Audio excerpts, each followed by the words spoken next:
ইলিয়াস কাঞ্চন এক সময়ের পর্দা কাঁপানো নায়ক, মাঝখানে শিল্পী সমিতির সভাপতি হয়ে অম্লমধুর অভিজ্ঞতাও হয়েছে সেই ইলিয়াস কাঞ্চন বর্তমান সরকার এবং রাজনৈতিক বিভিন্ন বিষয়ে ইদানিং কথা বলছেন জোরে সোরে। সম্প্রতি সরকারের কাছে কিছু প্রস্তাবনাও দিয়েছেন।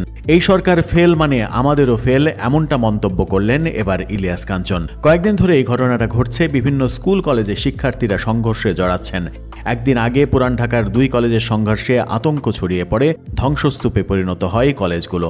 এসব কিছুর প্রভাব পড়েছে রাজধানীবাসীর জনজীবনেও। এ নিয়ে ক্ষুব্ধ অনেকেই। এবার এসব নিয়েই সরব হয়েছেন চিত্রনায়ক ইলিয়াস কাঞ্চন।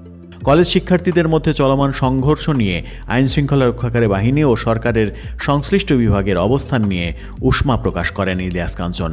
নিজের অফিসিয়াল ফেসবুক পেজে এসে লাইভে বলেছেন, মানুষ জানতে পারছে, ছাত্ররাও জানতে পারছে, কিন্তু গোয়েন্দা সংস্থাগুলো কেন বিষয়গুলো আগে থেকে জানতে পারছে না? সঙ্গে সঙ্গে গিয়ে এই জিনিসগুলো কেন থামানো হচ্ছে না? আইনশৃঙ্খলা বাহিনী তো দেখছি ছাত্রদের 2 গ্রুপের সংঘর্ষ দাঁড়িয়ে দেখে, এটা হলো কিভাবে? এভাবে তো এটা বন্ধ করা যাবে না। ইলিয়াস কাঞ্চন আরও বলেছেন, আমরা তো শুরু থেকেই বলে আসছি এই সরকারকে ফেল করানো যাবে না। এই সরকার ফেল মানে আমাদেরও ফেল, আমাদের স্বপ্ন ধূলিসাৎ হয়ে যাবে। এত রক্ত, বহু মানুষ এখনও হাসপাতালে চিকিৎসাধীন, এই সবই বৃথা হয়ে যাবে যদি সরকার ফেল করে। ছাত্রদের এক কলেজ থেকে আরেক কলেজে গিয়ে মারামারির যে ঘটনা ঘটল, যে উল্লাস এক পক্ষের ছাত্রদের দেখেছি, ভাঙচুর করে যে মজা পাচ্ছে, এটা তো দেখি একটা খেলা মনে করছে ওরা। এদেরকে যদি কড়া শাসন না করা হয় তাহলে তো থামবে না। এ সময় সরকারে থাকা অযোগ্যদের সরিয়ে দেওয়ার অনুরোধও জানিয়েছেন ইলিয়াস কাঞ্চন। প্রশংসা করেছেন সরকারে থাকা সমন্বয়কদের 2 উপদেষ্টার। অথচ সেই প্রশংসার দাবিদার তারা কিনা সেটাও জনগণের একটা প্রশ্ন থেকেই যাবে।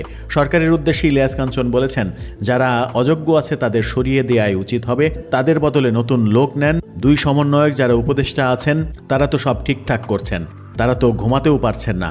সব কাজে তো তাদেরকেই দেখি, বাকিরা কই? তাদের তো কোথাও দেখি না। এ সময় হতাশা প্রকাশ করে দেশবাসীর উদ্দেশ্যে তিনি বলেছেন, আমার দেশ এবং দেশের মানুষ, আপনাদের নিয়ে আমি খুবই চিন্তিত। আপনারা জানেন নিজের জন্য কিছু আমি বলি না, জীবনে দেশ ছেড়ে গেলাম না কোথাও। 32 বছর ধরে একটা মুভমেন্ট নিয়ে আপনাদের সঙ্গেই আছি, সেই জগৎটাতেও এখনও কিছু করতে পারলাম না। সেখানেও কোনো রিফর্ম নেই, কিচ্ছু নাই। চাঁদাবাজি তো আগের মতোই চলছে, অনিয়ম হচ্ছে, সব কিছুই। এরকমভাবে ইলিয়াস কাঞ্চন লাইভে এসে নানা বিষয়ে কথা বলেছেন।